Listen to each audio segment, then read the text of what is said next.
So after more than 50 years, we're finally going back to the moon. But here's the thing. This time is different. It's not about planting a flag and coming home. This time the goal is to stay. And that raises a huge question. How do you even begin to do that? Right. It's not just about the journey, it's about what happens when you arrive. How do you actually live on the moon?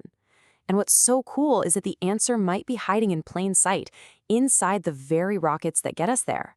So, let's break it down. We're going to look at 3 possible paths forward. What's happening right now, what could be next, and, well, the ultimate dream scenario. Okay, so first up, let's talk about the NOW plan. This is what's actually on the books with NASA's Artemis program. And the best way to think about it, it's like a futuristic lunar campsite. We're not building a city just yet. We're setting up for a short stay, maybe a week or so. And the key to this whole campsite idea is something called the Human Landing System, or HLS. Now, this is a huge shift for NASA. Instead of building their own lunar lander from scratch, they're basically hiring space taxis from private companies. It's a partnership that's meant to be faster, cheaper, and get us back to the moon for good. And look, this isn't just some PowerPoint slide idea. This is real. The contracts are signed, the metal is being bent.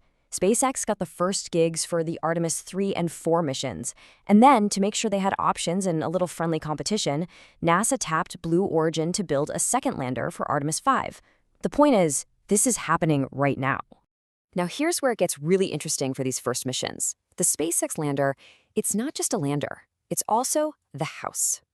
It's got over 600 cubic meters of pressurized space. To give you some perspective, that's like 2/3 of the entire International Space Station packed into one ship.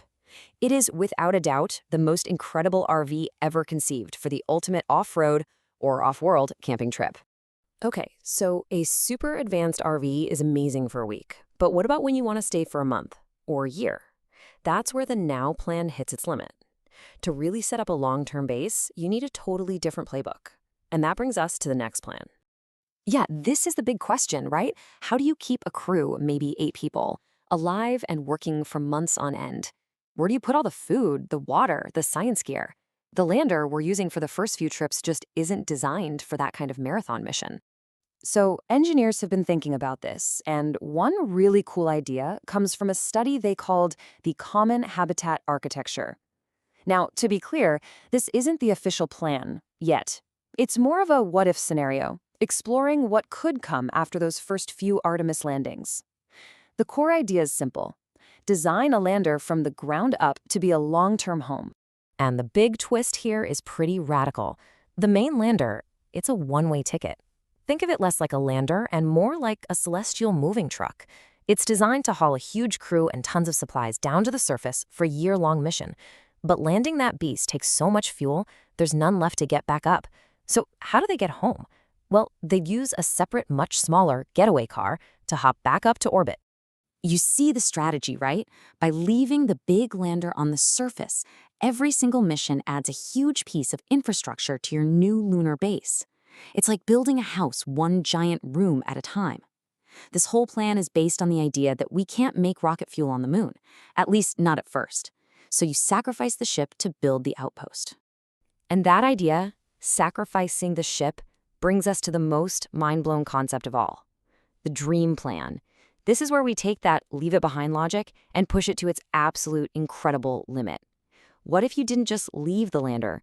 What if you turned the entire thing into a home? You know, this idea really came from a question that space fans have been kicking around in online forums for years. It's just common sense, really. If you've got this giant, perfectly engineered metal tube sitting on the moon, why would you let it go to waste? Why not use every last square inch of it? And one engineer, Dr. Shay Montez, actually sketched out how you could do it. It sounds wild, but it's a pretty straightforward process. Step 1. Land your 50-meter tall Starship. Okay, easy enough. Step 2. You gently, very gently, tip it over on its side. Step 3 is the genius part. You bury the whole thing under a few meters of moon dust, or regolith. That dirt is the perfect natural shield against radiation and tiny meteorites. And then, step 4, the crew just opens the hatch to the now empty fuel tanks and starts interior decorating. You've got yourself a home. And the payoff? Oh, it is absolutely staggering. You do this with one Starship, and you get a habitat with something like 2,500 cubic meters of living space. Let me say that again. That is more than double the size of the entire International Space Station, all delivered in one trip and naturally shielded for free by the moon itself. It's just wow. So you see where this is all going, right? All these different plans, the now, the next, the dream, they all boil down to one huge fundamental question, a core dilemma we have to solve. When you have a spaceship on another world, what's the smartest thing to do with it? And this quote from a forum member really nails one side of the argument. The whole point of Starship, the reason it's a potential game changer, is reusability. The idea is that a rocket's true value isn't what it carries once, but its ability to fly 100 times, creating a cheap, reliable shuttle service to the moon. So that's the fundamental trade-off, isn't it? On one side, you have the reusable rocket. Its job is to build the highway, the transportation system. Every ship you reuse can bring another 100 tons of cargo, driving down costs and making trips more frequent. But on the other side, you have the permanent foundation. The idea here is to sacrifice just one of those ships to build a massive, protected base camp right from the get-go. And the argument is that the value of that instant home on the moon might just be worth more than the value of one more flight for the rocket. It really comes down to this. Are we building a highway, or are we building the destination? And as we take these incredible first steps back out into the solar system, how we answer that question, what's more valuable, the ship that gets us there or the home we build when we arrive, that's going to shape everything that comes next.